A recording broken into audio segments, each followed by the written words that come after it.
ৰাজু ঢেকাল ডাঙৰীয়া যিটো নেকি কালি কৈছে যে জ্ঞান নাই বুলি কৈছে, তেওঁ মই ক'ব বিচাৰিছোঁ তেওঁ বাহিৰৰ পৰা আহিছেতো। আমাৰ ৰঞ্জিত বসুমতাৰী যিটো ফৰেষ্ট ডিএম তেওঁৰ নিচিনা ৰাজু ঢেকাল ডাঙৰীয়া শোণিতপুৰৰ পৰা আহিছে, আজি কেইদিনমান হৈছে। তেওঁ আজি যোনটো কলেজত ইয়াত আহি এডমিশ্যন লৈছে সেইটো কলেজত আমি ৰিটায়াৰ প্ৰিন্সিপাল। এই দুটামান চকু কেম্প কৰি দুটামান ফুটবল আৰু ক্ৰিকেট বেট বিতৰণ কৰি তেওঁ ইয়াত ইলেকশ্যন জিকিম বুলি যিটো সপোন চাইছে, তেওঁ আমাৰ ইতিহাসটো একচুৱেলি নাজানে। তেওঁ অলপ মাজবাটত ঘূৰি মেলি অলপ জানি লোৱা দৰকাৰ। আমি এই ঝিংগাবিল অঞ্চলৰ পৰা আহি লগা হয়। ঝিংগাবিল অঞ্চলত জংঘল কিনাৰত আমাৰ গৰ্খা হওক, আমাৰ আদিবাসী হওক, বড়ো ৰাভা হওক, আমি একেলগে সৰুৰ পৰা ডাঙৰ হোৱা ল'ৰা হয়। তাৰ পৰা ওলাইহে আমি পলিটিক্সত আজি জড়িত আছোঁ। আমাৰ সকলো জাতি জনগোষ্ঠীৰ লগত এটা ভাল সম্পৰ্ক আছে। আমি সমাজ ব্যৱস্থাত বিভিন্ন বহু দিনৰ পৰা ক্লাছ 9ৰ পৰা আশা সংগঠনত জড়িত আছিলোঁ, তাৰপিছত ৰাজনীতি জীৱনত আছোঁ, সামাজিক জীৱনত আছোঁ। আমি সকলো জাতি জনগোষ্ঠীৰ লগত এটা ভাতৃত্ব সম্বন্ধ আছে। তেওঁ একেবাৰে আমাৰ ইতিহাসটো নাজানে, সেইকাৰণে তেওঁ কৈছে যে এবাৰ জ্ঞান নাই বুলি কৈছে। তেওঁ যিটো জ্ঞানৰ বাণী বিলাই ফুৰিছে এই মাজবাট অঞ্চলত, ইলেকশ্যন জিকাৰ যিটো সপোন চাইছে, দুটা চকু কেম্প কৰি দুটা তেওঁ ক্ৰিকেট বেট বল বিতৰণ কৰি তেওঁক আমি ক'ব বিচাৰিছোঁ জ্ঞানৰ বাণী ইমানেই যদি জ্ঞান আছে, যোৱাকালি যিটো গছপুলিৰ কথা কৈছে তেওঁলোকৰ চিন্তাধাৰা ভাল আছিল বেয়া আছিল সেইটো মই ক'ব বিচৰা নাই। আজি তেওঁলোকে ইমান জ্ঞান থকা মানুহ তেওঁ প্ৰমোদ বড়ো ডাঙৰীয়াক জ্ঞান দিব লাগিছিলে যে এই মৰুভূমি সদৃশ যিটো এলেকা তাতে যে গছপুলি নহয়, আৰু ছেপ্টেম্বৰ মাহত যিটো খৰালি মাহত যে গছপুলি লগালে যে জীয়াই নাথাকে তেওঁলোক জানিব লাগিছিল। ইমান জ্ঞান থকা মানুহ ইমান ভুল কৰিব নালাগে।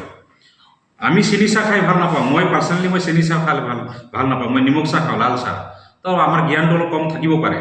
তেওঁ যদি দৈ ঘিউ যদি বেছিকৈ খায় তেওঁৰ জ্ঞানটো যদি ইমানেই বেছি আছে, এই লামাবাৰী যিটো চিলিং 7% মাটি যিটো এলটমেণ্ট দি দিছে, অলৰেডি এলটমেণ্ট দি দিছে, এভেকশ্যনটো বাদ দিয়ক, এলটমেণ্ট দি দিছে। সেই বাগিচাৰ মানুহখিনি অসমত যিমান চাহ বাগিচা আছে, বাগিচাত যেতিয়া আপুনি সোমাই চাব, যেতিয়া নেকি মানুহ ৰিটায়াৰ হয়, বাগিচাৰ অঞ্চলৰ মানুহ শ্ৰমিকসকল কাম কৰি ৰিটায়াৰ হোৱাৰ পিছত তেওঁলোক মাটি এডোখৰ কিনাৰ কাৰণে পইচা নাথাকে, ঘৰটো দূৰৰ কথা।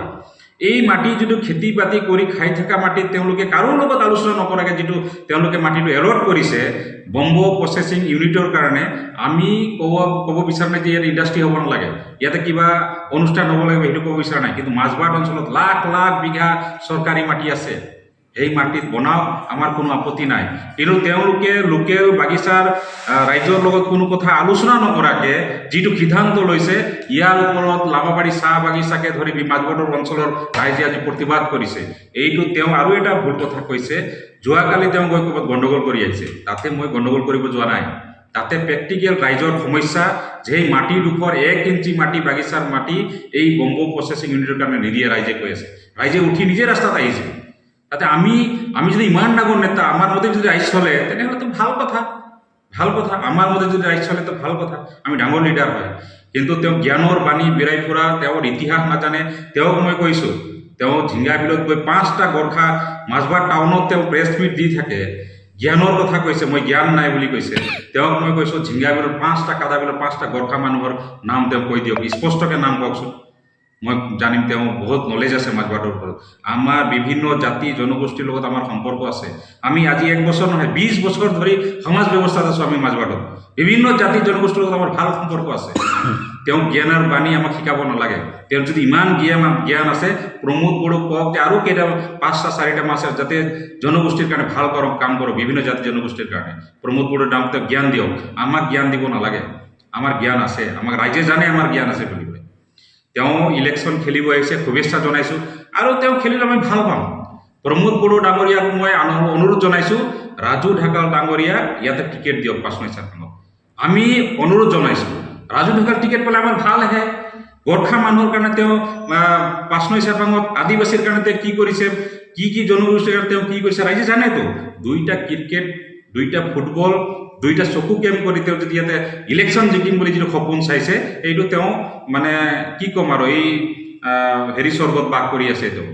তো এইখিনি কথা ক'লোঁ। তেওঁ জ্ঞান আমাক দিব নালাগে, জ্ঞান প্ৰমোদ বড়ো দিয়ক। আজি ব্লকত মাজবাট ডেভেলপমেণ্ট ব্লকত আজি ইয়াতে UPPL হওক, BJP হওক, BPF হওক বা যিমান মানুহ কাম কৰি আছে, ইয়াতে কিমান পাৰ্চেণ্টেজ কাটা খাই আছে, মানুহবিলাক কি কাম কৰিব, কি লেভেলত চলি আছে ইয়াত কাৰাপশ্যন, এইটো ব্লকত সাধাৰণ ব্লকত MGNৰেগাৰ ছাপ্লাইৰ পইচা কোন গৈ আছে, ক'ত গৈ আছে, এইটো আমাৰ তথ্য আপোনালোকে লওক। আপোনালোক সাংবাদ জগতৰ মানুহ, আপোনালোকে চতুৰ্থ স্তম্ভ, আপোনালোকে খবৰ লওক যে মাজবাৰ ব্লকৰ MGN ৰেগাৰ ছাপ্লাই পইচা ইমান পাৰ্চেণ্টেজ কাটি ক'ত গৈ আছে। আগতে ইমান কৰাপশ্যন নাছিলে। এই জ্ঞানবিলাক তেওঁ প্ৰমোদ বড়োক দিয়ক। আমাক জ্ঞান দি কি হ'ব? আমি সৰুৰ পৰা ক্লাছ 9ৰ পৰা আমি সংগঠনত জড়িত। ইয়াতে যেতিয়া বহুত জড়িত সমস্যা আছিল, বিভিন্ন সমস্যা আছিল, তেতিয়াৰ পৰা আমি সমাজ ব্যৱস্থাত জড়িত। ৰাজনীতি আজিৰ পৰা নাই। আমি কোনো সমাজৰ কোনো কমিটিৰ মানুহৰ লগত আমাৰ কোনো ক্লেছ নাই।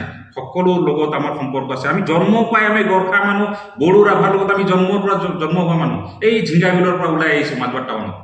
ইমান সৰু কথা নহয়। তেওঁ সোণৰ চামিচত জন্ম পাইছে। ক'ত ঘৰ তেওঁ? শোণিতপুৰ। ক'ত ঘৰ আছিলে? ক'ত আছিলে? শোণিতপুৰ আহিছে। তেওঁ জ্ঞানৰ পানী বিলাই ফুৰিছে। প্ৰমোদ বড়োক জ্ঞান দিবৰ কাৰণে তেওঁক অনুৰোধ জনাইছোঁ। আৰু প্ৰমোদ বড়োক মই অনুৰোধ জনাইছোঁ, ৰাজু ঢেকাৰ ডাঙৰীয়া টিকেট দিয়ক। টিকেট দিয়ক। আমাৰ কাৰণে খুব ভাল, আমাৰ দলৰ কাৰণে খুব ভাল। আৰু আমি কালি আৰু এটা চালোঁ, আশাৰ প্ৰাক্তন কিবা নেতা, তেওঁক আমি যথেষ্ট শ্ৰদ্ধা কৰোঁ।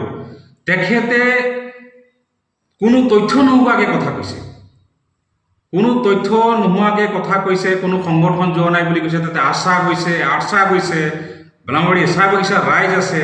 তাতে এভেকশ্যনটো মই বাদ দিলোঁ। তাতে ন'টিছ পেপাৰ আপোনালোকক মই দি দিম। তাতে এলটমেণ্ট কৰিছে অলৰেডি মাটিটো। কাৰ লগত কথা পাতিছে? কাৰ লগত? এলটমেণ্ট কৰক, এলটমেণ্ট দিয়ক। চৰকাৰী অনুষ্ঠান আহক, ভাল কথা। নিবনুৱা সংস্থাপন পাব, ভাল কথা। কাৰ লগত ডিছকাছ কৰিলে? না লামাবাৰীৰ ৰাইজৰ লগত কৰিছে, না কোম্পানীৰ লগত কৰিছে। বাগান অঞ্চলত এটা MLA ফাণ্ড বা MP ফাণ্ডৰ কিবা অনুষ্ঠান বনাব গ'লে বাগান কোম্পানী NOC দিব লগা হয়। ন ডাউট এইটো চৰকাৰী মাটি। বাগানৰ মাটিটো চব চৰকাৰী মাটি। ক'ততো বাগানৰ মানুহৰ মাটিৰ পাট্টা আছে? বাগানৰ কোনো মানুহৰ পাট্টা নাই। পাট্টাৰ কাৰণে দীৰ্ঘদিন ধৰি আশা আন্দোলন কৰি আছে যে মাটিৰ পাট্টা লাগে, আমাক ৱেজেছ বৃদ্ধি হ'ব লাগে, জনজাতিকৰণ লাগে। মাটিৰ পাট্টাটো কাৰো নাই। চৰকাৰী মাটি। চৰকাৰী মাটি কোম্পানীবিলাকে লিজত লৈ বাগান চলাই আছে।